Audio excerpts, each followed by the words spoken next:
Good evening. Or, I just want to thank the Humanities Festival for having us here and thank all of you for coming here on a Saturday afternoon where you probably have better things to do like your laundry. But very appreciative to be here and thank you guys for all coming.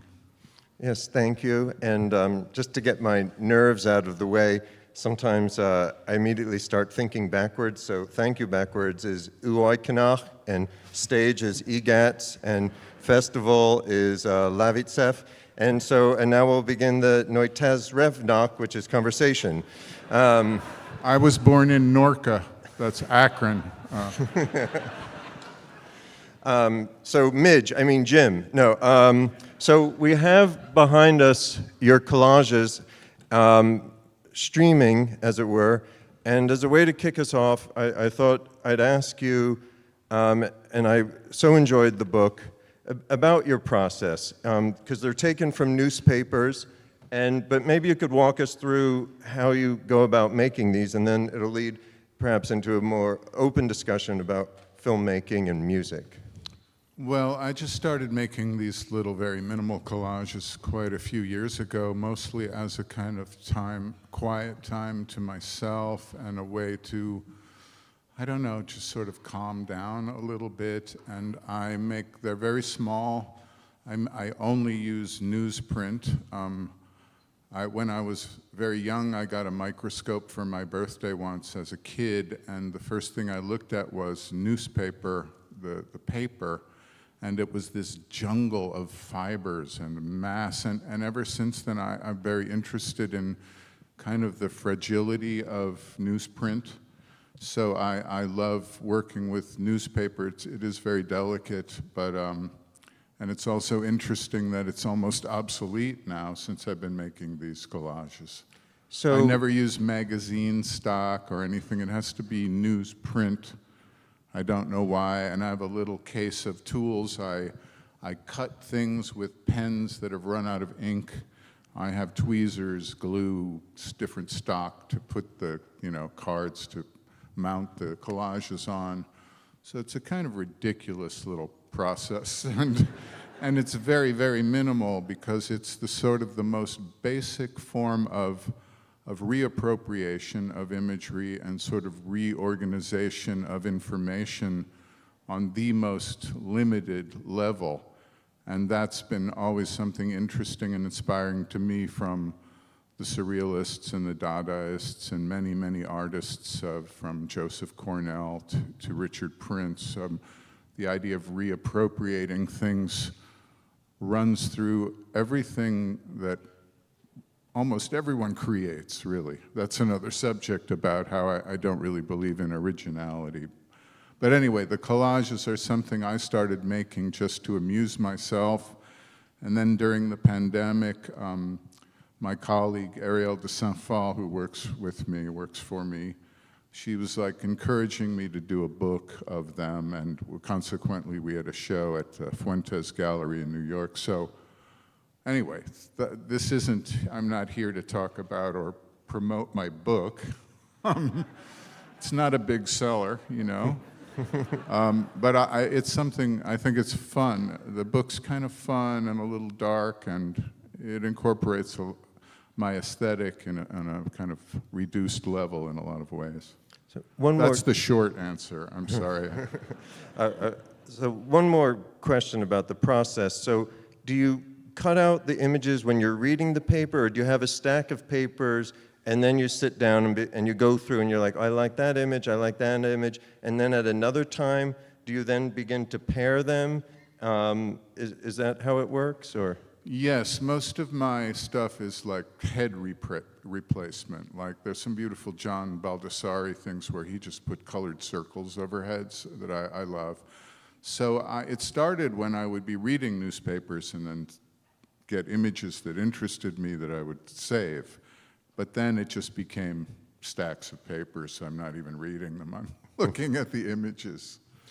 Culling through. So how does collage, because you said to me off stage that in many ways collage on a minimal level represents your work on a larger level? Like, how does this act of collage, of taking two images, pairing them, or simply blotting something out, and maybe the improvisation with working with these images, how does that then translate to maybe the larger collage of a film? Or where do you see the parallels? Well, I kind of didn't realize it until I made my collage book and was thinking about, I had to do a few interviews, and then I was like, oh shit, what am I going to say? I don't know. And then I realized that I use the same procedure for everything I create, oddly. Like for films, I've always written all the scripts myself. And what I do is I start gathering ideas over a period of time. I always carry little notebooks with me for ideas or things that occur to me. And then when I'm ready to write the script, I basically start collaging together the ideas that I had. And they sort of form a picture of something as I work with them.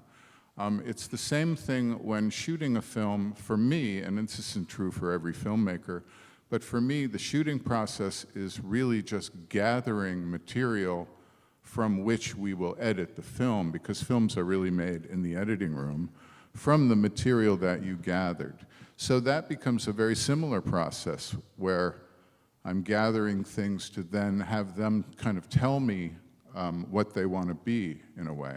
So I'm sort of listening to the things I've gathered with the collages, with the scripts, with the filming.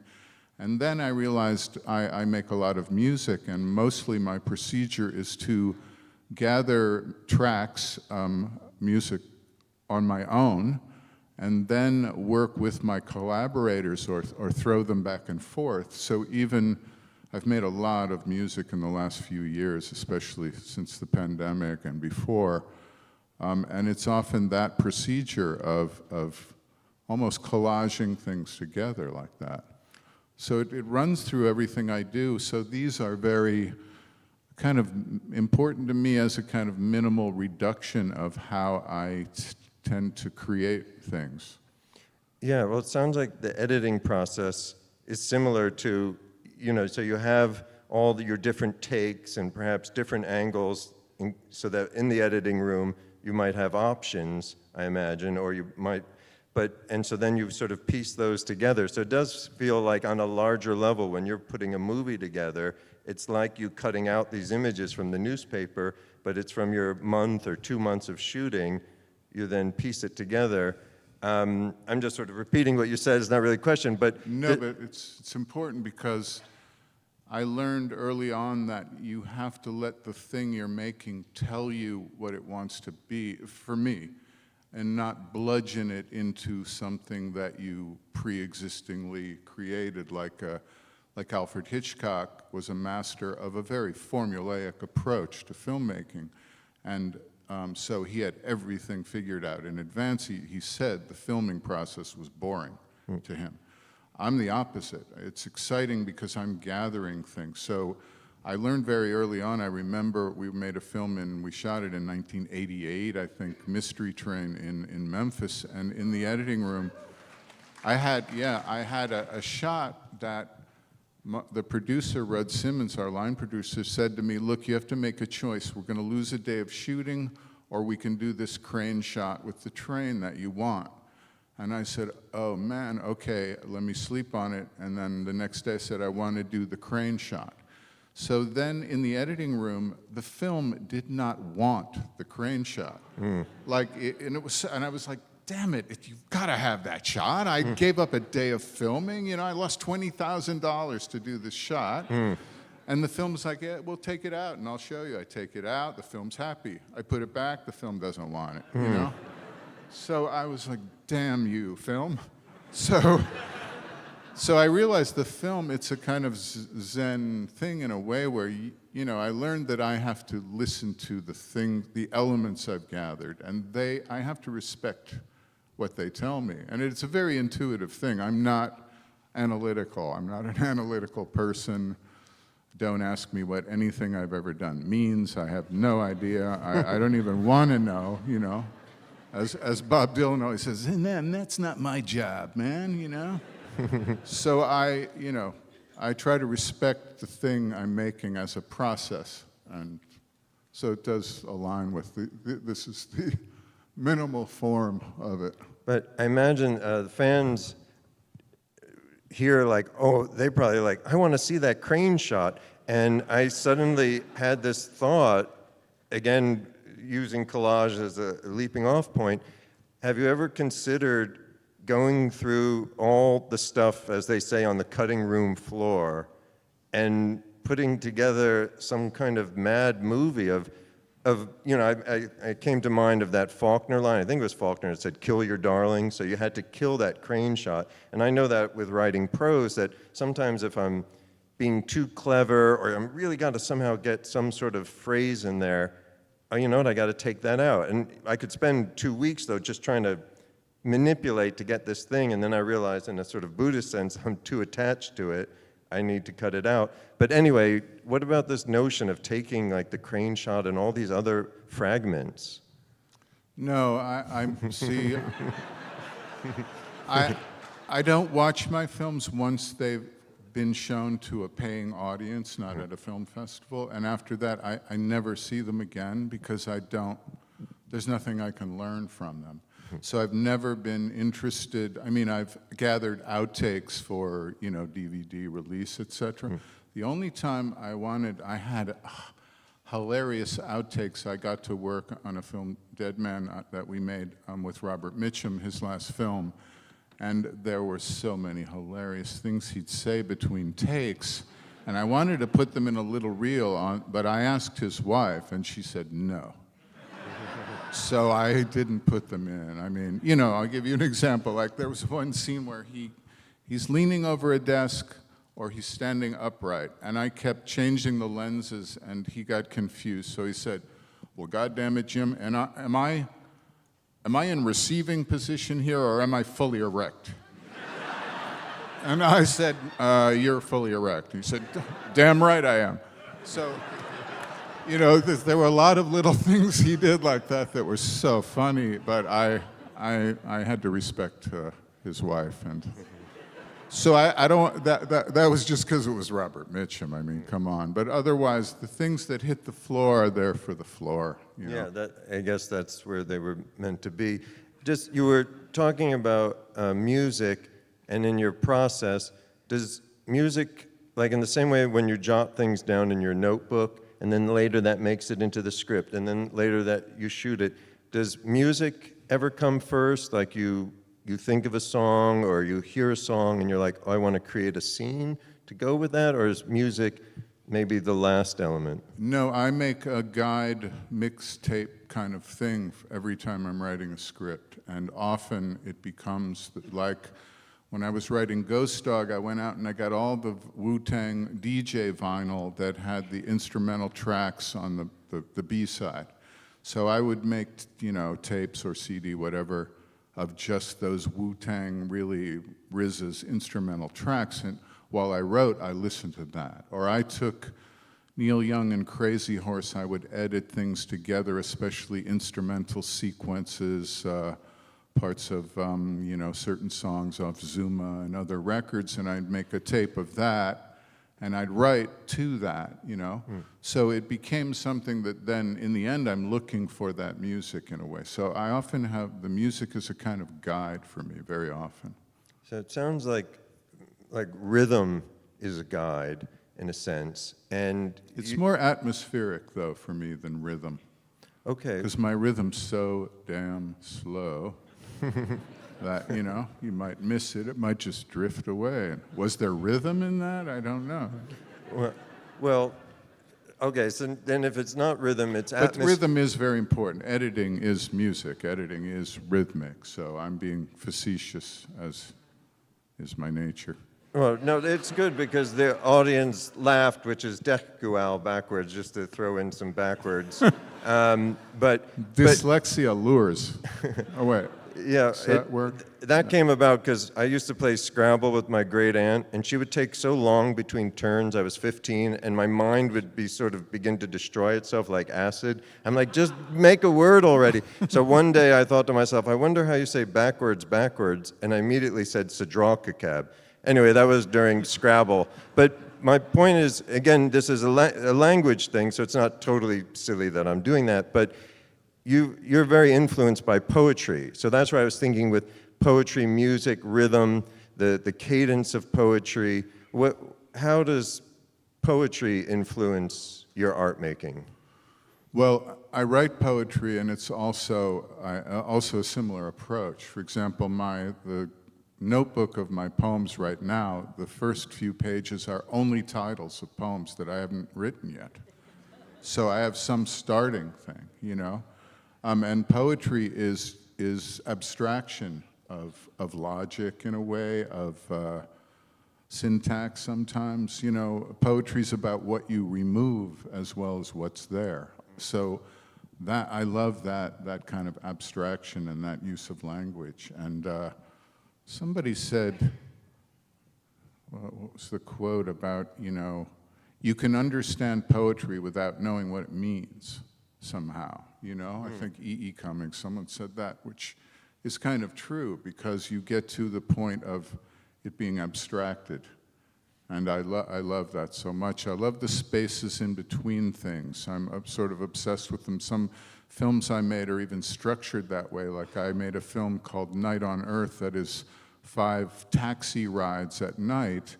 And normally in a normal film, the character gets in the taxi, cut to them getting out of the taxi. You know, the taxi's just getting them from A to B. But my film was all the in-between with no A or B. So, you know, the critics love that plotlessness.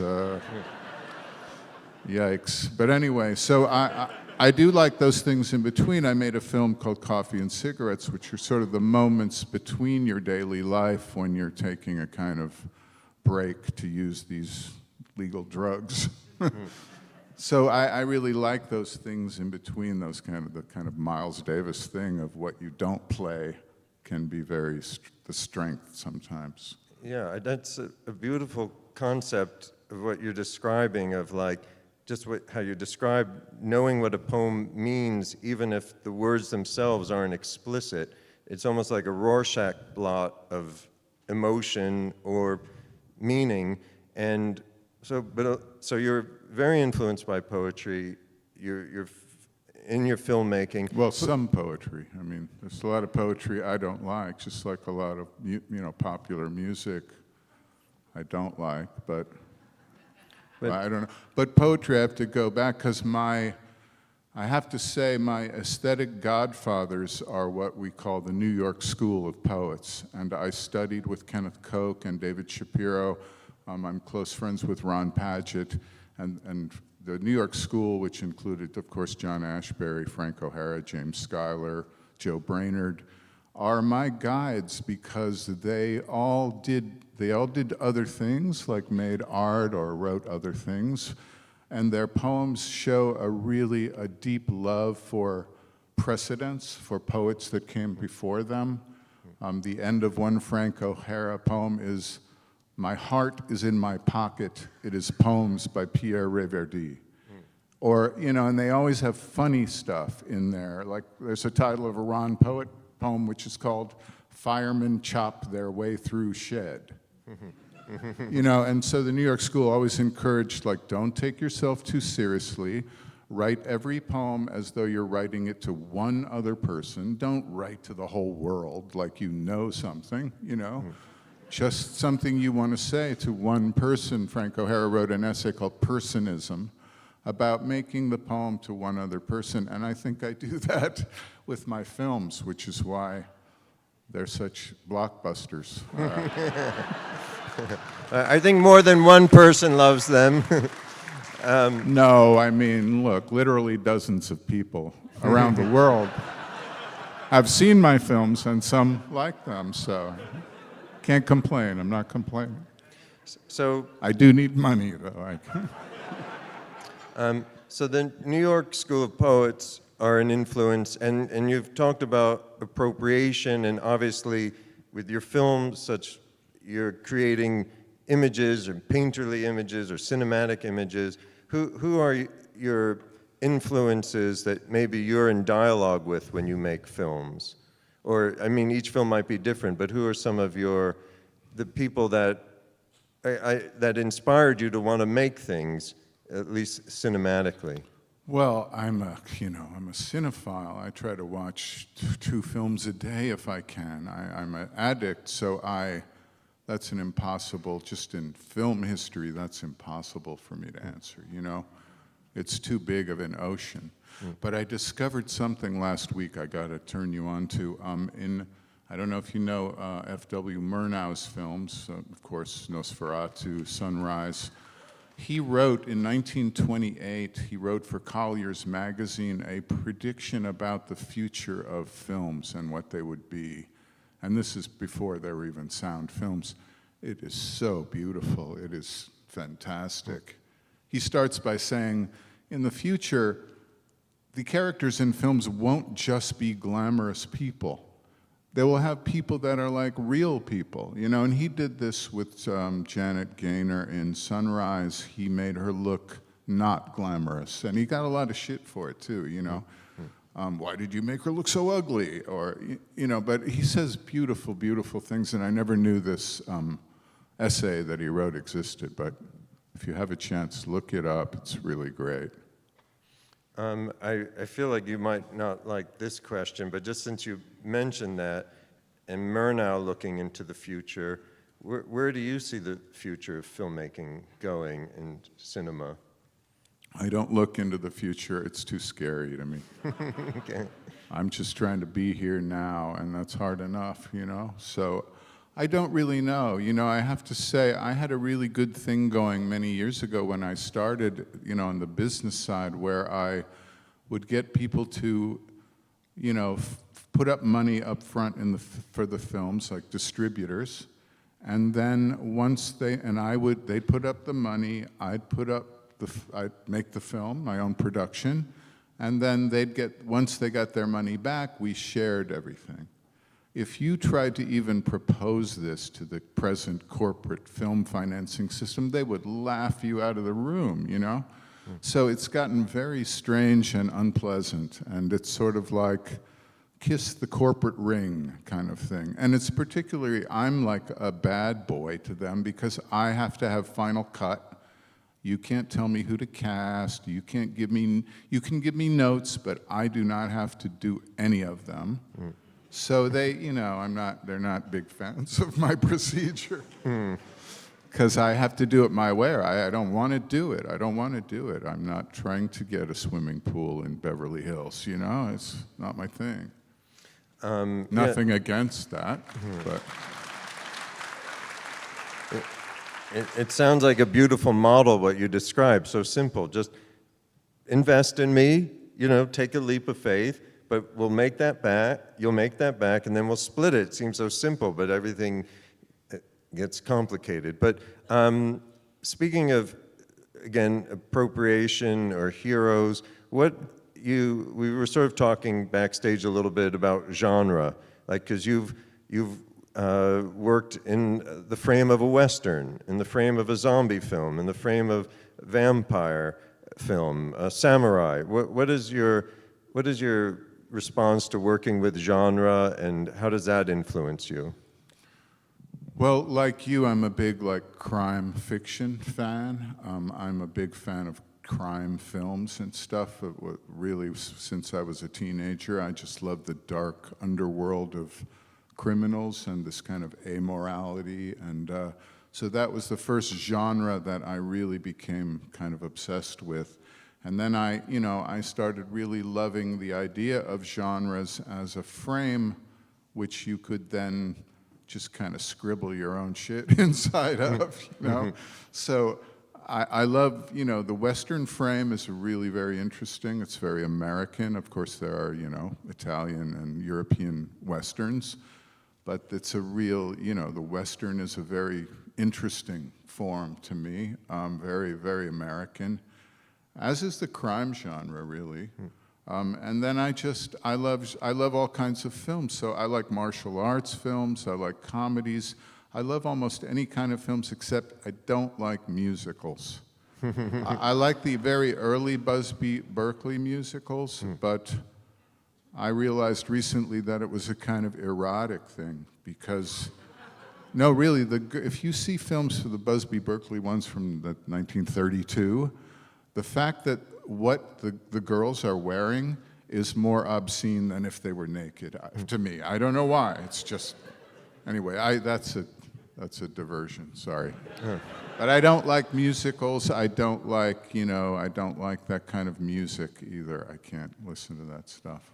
Yeah. The And choreography. I like all kinds of musicals, but I don't like show tunes. I'm sorry. The choreography of those Busby Berkeley, the rehearsals So that must have been beautiful. necessary, and then when he would do these overhead shots and you would have 50 women with umbrellas and then opening umbrellas, it's just so spectacular. It's like the dilation of a pupil.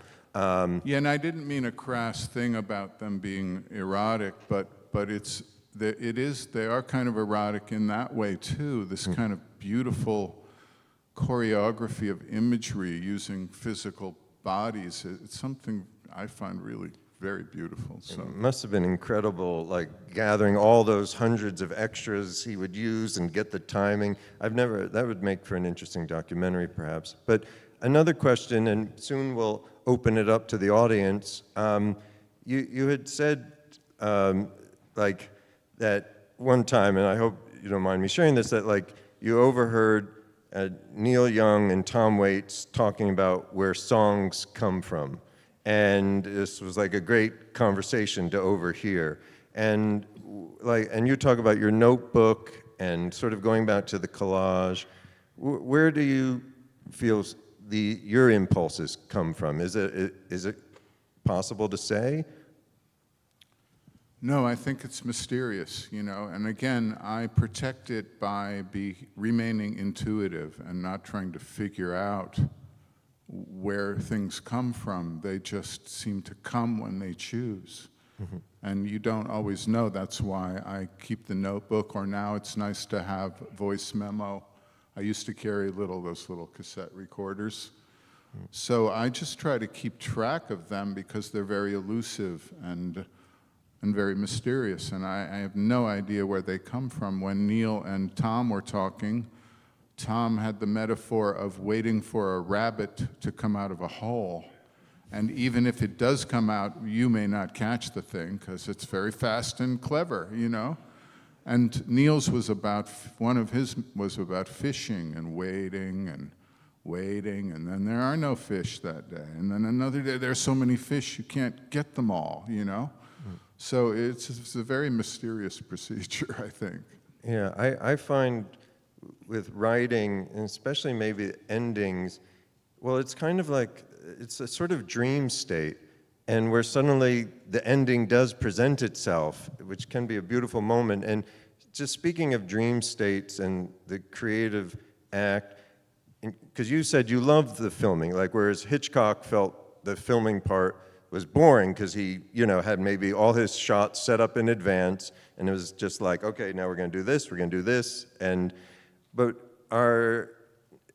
which stages of the process do you feel perhaps the most engaged in or the most dreamy? Are they all sort of beautiful to you? I mean, not to say, oh, this part's better than that, but what are the stages of the process for you? Well, first, before I answer that, the dream thing, I'm just finished a script, and the thing I love when I'm writing is there are times where, and I imagine actors that I'm imagining them being the characters in advance, and then later I try to trick those actors into actually doing it. And I've been lucky often. But I get to a state every once in a while where the characters are talking and I'm just transcribing it. I'm just listening. I am not thinking up their dialogue. They're talking, and I'm just writing it down. And it's very much like a dream, because it's like, there's a great surrealist poet, Robert Desnos, who automatic writing, he'd go into a dream state and write these poems, and he said, I didn't write them, I don't know. But yes, you did. We filmed you writing them, So I love that state. It's very mysterious to me. But I've used a metaphor before that for me, because I write alone, and then I'm with the whole crew making the film, shooting it, and I'm just with the editor editing the film. And so to me, like, the writing is like seduction. It's like you're coaxing this thing you're going to make. And the shooting is like sex. It's the fun part, you know? Because you're with all these people, you're like on a pirate ship together, you're gonna, you know, you're all doing this thing, the rest of the world doesn't exist. So it's very exciting in that way for me, and grueling too. Like sex is grueling. No, that metaphor kind of died there, but. And then in the editing room, you're pregnant, you know, the thing's growing, you're waiting for it, you're waiting. And then for me, once it's born, I can abandon it. Not a good father, you know, I send him off to military school and you're on your own, kid, I don't know. Well, one last question before I open it up to the audience, because you were talking about thinking about the actors, the characters speaking. One thought I had recently is when I was a boy, I loved my G.I. Joe dolls. And I played with them too long. I had a delayed puberty. Sorry if that's TMI. And my father thought it was odd that I was still playing with them. So I hid them in my closet, and I would have them, like they had the gripping hands, those of you from the 70s. And so I would have them holding on to like my clothes in the closet, and I would see them in there. I'd be like, hey guys, and like they're having their adventures. And I loved the little scar. But so do you see your actors, is it some way like getting to play with dolls? Like you get to put them in certain costumes, you get to have them do things. Is it like playing with dolls in some level? Gosh, Jonathan, I don't know. I mean, it is playing with, it's playing in an imaginary world. It's one thing like I defend actors behaving childishly. Because think of what their job is. They're waiting. Now, get on the set and become this imaginary person now. Are we rolling? Action. You know, that is really hard, and they have to use their emotional state for that. So if they act out sometimes, you know, how could they not? So to me, I'm sort of parental with them. Because it's very hard what they do, and they have to be childish in a way to become another person on command. It's a very strange thing for them, you know, and I've acted in a few things not to be an actor, but to understand what does that feel like, and what if you don't trust the director? It's horrifying, you know, it's hard. So I'm very, you know, I don't think of me manipulating them, and I don't like manipulation of actors, like, you know, I'm gonna be really mean to them so they feel really unhappy when we roll. You know, I can't do that. I know people, even, I worked with Nick Ray, I was his like assistant the last year of his life, and he told me about brutal things he did to actors to throw them in front of the camera in a certain emotional state that he engendered, you know? Oh God, I couldn't do that to them. I just, that's not my thing. It's a collaboration. So, but I'm very detail-oriented, like I have to approve every object on every set, the shoes, the clothes, the ashtray, the teacup, you know, I have to know what make and model year car, I have to choose all these things. So I'm very particular, so it is a kind of playing with objects to create, you know, an imaginary world. Yeah, a diorama, or a dollhouse, just to drive home my doll theme. Okay, I'll accept that one. It's kind of like a dollhouse. Well, welcome to the dollhouse. Or Chekhov had a famous dollhouse. Okay, so I think we'll open it up to the audience now, which is Ekni Idua backwards. How do you learn all these dyslexic things? I don't know. I see them on my mind screen, and I just read it backwards. I can only do up to about 4 syllables, though. It's impressive. Your first question is right in the front here. Oh, sorry. A couple of hours ago, where you're sitting now, there was a gentleman named Saltz, who's an art critic, and he said that all art is political. And as I'm enjoying looking at your collages, I see political figures in them. So I'm wondering, and I don't experience your films as being overtly political, but I'm wondering if you're thinking now of your art as political. Well, I do think, like, you know, I think Godard said all art is political. And I don't think you can unweave those things. I personally try not to be overly didactic, and even in my collages, when they're too obvious, I discard them. It's easy to put Donald Trump's face on a pig, and yeah, okay, I get it. But I feel it, but I don't want to do that really, you know. But it gets woven in there too because I'm reappropriating things from a kind of news media source and photographic things. So it's sort of inevitable. But I do think politics, they weave their way into pretty much everything. But I try not to be overly didactic about it, but I don't hide it either. But again, I don't analyze it because I'm not analytical. It's my excuse for, did I do that? I don't know. It's my way out, but I don't know if I answered that question well at all. Okay. Your next question is towards the back and to the right. Yep, right back here. So it's a total pleasure to share this space with you. And I heard you talk at the Biograph Theater about 8 years ago. And I asked you a question at the end, and your answer was very hard to believe. And over the years since then, I've been thinking about it. So I want to run it by you again. It was about Down by Law, which after I saw it the first time, went up to the top 3 movies I've ever seen.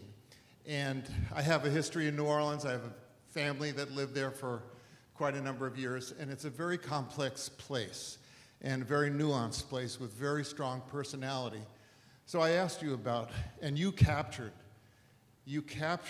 a lot of what that town is about. And I asked you, how did you do that? How much time did you spend in New Orleans to really absorb the personality of the place? And what did you say? You said, I never have been there. And I couldn't believe it. And so I want you to tell us, first of all, were you lying? And second of all, how could you capture the personality, the very complex personality of that town without ever having been there? Well, thank you for your compliment about our film. It is true. When writing the film, I had not been there. When writing the script, but I had been there theoretically through my incredible love of the music, the culture of music in New Orleans, which I had absorbed and continue to absorb.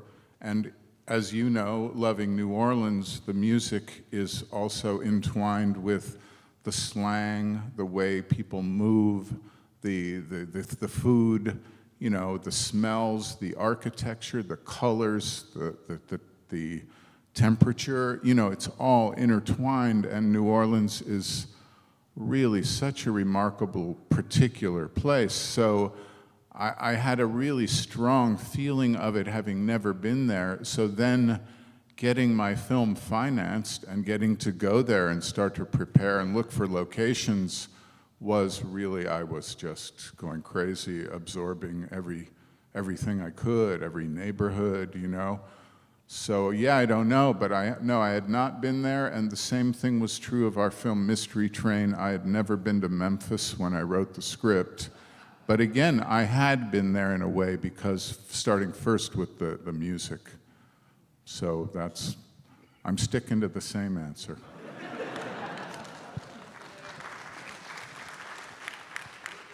Your next question is right here.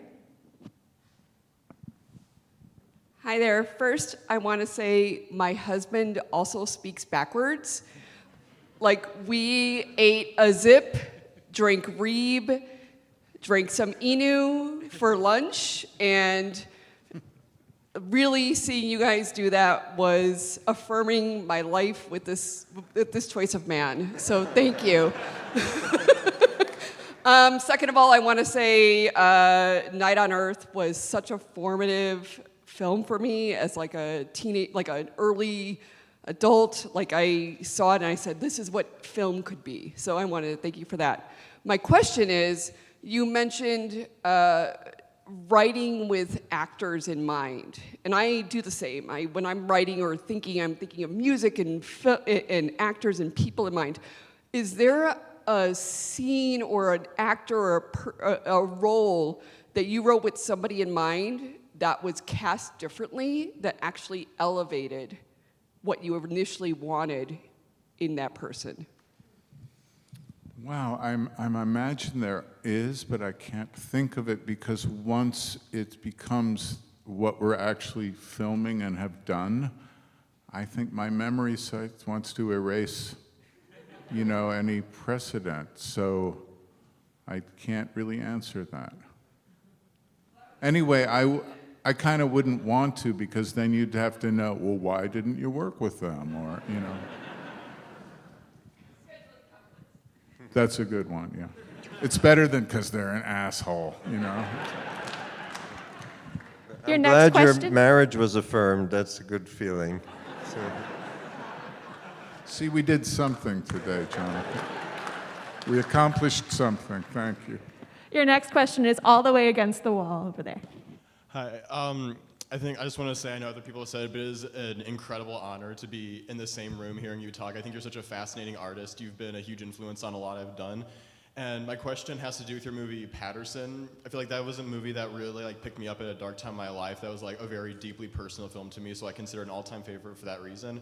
And based off of that, I know you mentioned Memphis and New Orleans as cities you had never been to. Is Patterson, New Jersey, a similar city? And what inspired you to write about that city in specific and the poetry of it? Well, and there's Jonathan has lived in Patterson or delivered newspapers there as a kid. yeah, I grew up right near Patterson, and I used to deliver the Patterson Evening News, 6th grade to 8th grade. It was a torturous route, but I was kind of like a mailman, through winters. And anyway, but Jim did a beautiful job of capturing. I mean, the falls there were famous, but anyway, but Jim, go ahead. I'm sorry. Well, I got drawn again. I was drawn to Patterson through William Carlos Williams' book, Patterson, and my fondness for his poetry and a kind of offhandedness and his observations in his poems.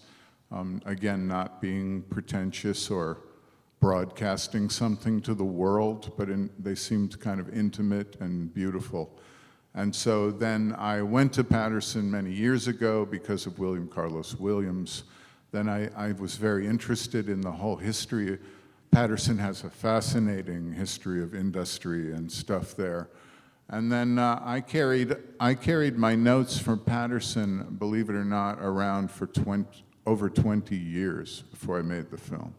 So I had little pieces of it, kind of fermenting for quite a long time. And then we made the film. And if you like that film, the script I just wrote makes Patterson look like an action movie.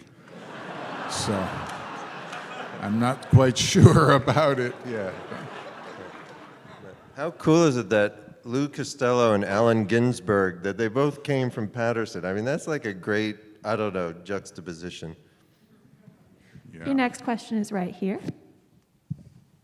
Hi there. Your work always leaves me with big questions. Are there any questions that drive you? Are there any questions? What? That drive you? That guide you, whatever? What should I do today? Neil Young told me that he's happiest when he wakes up and has no plan for the day. And I think that's again, facetious answer, but I don't have a good one. So, I don't know. That's too broad a question. Can you be a little more vague? We have time for 3 more questions. Your next one is right here. Just wanted to say thank you for this incredible body of work that you've created. I guess you'd call them orphans since you abandoned them. But my question was the Only Lovers Left Alive in Patterson. I've come to think of them as kind of companion pieces because it seems to be a big part of the themes of both of those were kind of boredom and ennui in their own kind of way. So maybe you could just speak to that. Thanks. You said Only Lovers and Patterson? Yes. Seem connected? Yeah. Yes. Yeah, I don't know how to answer that. Again, you're asking me to be analytical, and man, and that's not my job, man. I just make the shit, and no, I really don't know how to answer that. Boredom's a big part of life, and I think when you find someone you're really in love with too, you know it, because when you're happy just being bored together, then you know you got something going there. Your next question is all the way against the wall again. Hi. I got turned on to your movies by a professor who told me, used to always talk to him about music and stuff, and he asked me if I ever saw Down by Law. And I was like, no. He's like, what the hell? Go watch that, like right now. And I really enjoyed it and have watched most of your stuff since. I was really curious. I think one of the best scenes ever is I scream, you scream, we all scream for ice cream. Do you remember at all what inspired you to do that, or if anything led to you thinking about that? Because I love that scene so much. I don't know. It probably was something that probably came from Roberto, because Roberto was always telling me things he was learning in English that were ridiculous, like, Jim, I have a good joke. When is a door not a door? When a door is a jar. You know? And then he might have said, I learned an American song. I scream, you scream, you know. I'm not exactly sure where it came from. I remember, this probably isn't a good thing to relate, but Melody London was editing the film with me, and we had a huge fight because she wanted to remove that scene because she said, it is just too stupid. And I said, yeah, I mean, that's why it should stay in there, you know? So anyway, I don't really remember the origin of where it came from. I do love ice cream, though. I wrote something recently because we lost Jean-Luc Godard. Do I have time to tell a quick story, or are we running Go ahead. out? So I wrote a thing for Le Cahiers du Cinéma, and I met Jean-Luc Godard in 85, in Italy at a small festival in Salsa Maggiore, where I also first met Roberto Benigni. And we were on a jury together at this small festival, and they said, oh, Godard's going to come to the festival, but nobody had seen him, you know? So I took a walk outside once for just a break, and I saw him. He was standing by this little park, and it was Jean-Luc Godard, you know? And he had the smoked glasses. He was smoking a, yellow Gitane. And I went up to him, and I was like punk rock, leather jacket. I just blurted something about, I'm a filmmaker too, and you're Jean-Luc Godard, you know. And he said something like, he spoke English to me, and I said, it's strange that you're here in Italy. To which he said, yes, strange. And then he said, may I ask you something? Have you tried the gelatos in Italy? And I said, yeah. And he said, and had you ever tried the ice cream in Paris on Ile de la Cité, or is it Ile Saint-Louis? There's a famous ice cream place that I had been to a few months before, and I said, yes, I've had that ice cream. And he said, so, what do you think the difference is, this Italian and the French? And I said, well, they have good flavors in Italy, but the French one's more creamy and the Italian's more icy. And he's like, yes, voilà, ice cream. And then he said something like, and you, which do you prefer, may I ask? And I said, well, I have to say, I do like the flavors here, but I like the French, the creamy French ice creams I prefer. And he said, yes, me too. Well, nice to meet you. And then he walked away, you know? And that was the only time in my life I was going to get to talk to Jean-Luc Godard. And he guided it up toward ice cream. So anyway, that was my big encounter with the maestro. Before we get to our last question, I just want to remind everybody that we are doing a book signing after this event. If you are interested in the signing, we are forming a line in the house, in this aisle, in that aisle. So where our friends are with the signs, if you're interested in having a book signed, join that aisle. If you're leaving, we can use any other door. But this will be our last question, right here on the aisle. Hello. Thanks for being here. It means a lot. Where the are first you? time I'm over here. Everybody's leaving. I don't know if you can see me. On your left. Oh, I see you. Thank you. Sorry. Yeah. The first time I ever was aware of you was from a movie called Blue in the Face, and your scene with Harvey, which just blew my mind. I was like, this is incredible, and it was really your hair that sold me. I knew nothing about you, so I just knew that I had to know more about you because of that scene and your hair. So I just wonder if you remember being on that set and how you got involved in that film. It's one of my favorite films, so do you have any memories of being there with Harvey? Yeah, because Wayne Wang, I knew Wayne, and Paul Auster, we were friends, and Paul was writing things sort of on the fly as they were making the film. So they asked me to do this scene with Harvey Keitel, who I love. And so I showed up on the set, and I went to Harvey, and they said, yeah, we don't have a script, but you guys can improvise around Jim. You're going to just smoke your last cigarette with Harvey, because he's, he was selling cigarette in the smoke shop there. So I looked at Harvey, and I said, so we're going to improvise? You got any ideas? And Harvey said, I got nothing. I said, I didn't sleep well. I got nothing. Jim, this is on you. You figure it out. And then he left the room, So I'm like, fuck, okay. So I started thinking ideas about how, in movies, how Nazis smoke cigarettes, in strange ways. They have ways of making you talk, or just stupid random things I thought of. And then Paul Auster said, okay, that's great. We're going to put these little subjects you mentioned on a board out of frame, so you can just riff off of them. So that's how we did the scene. And Harvey was like, oh, good, thank you.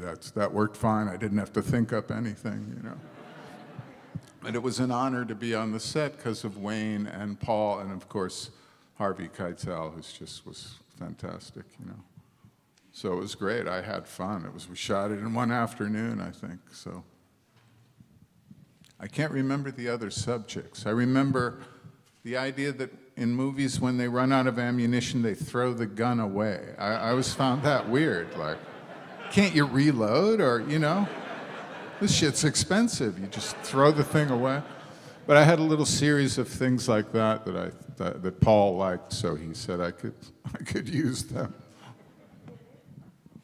That's all the time we have, gentlemen. Thank you.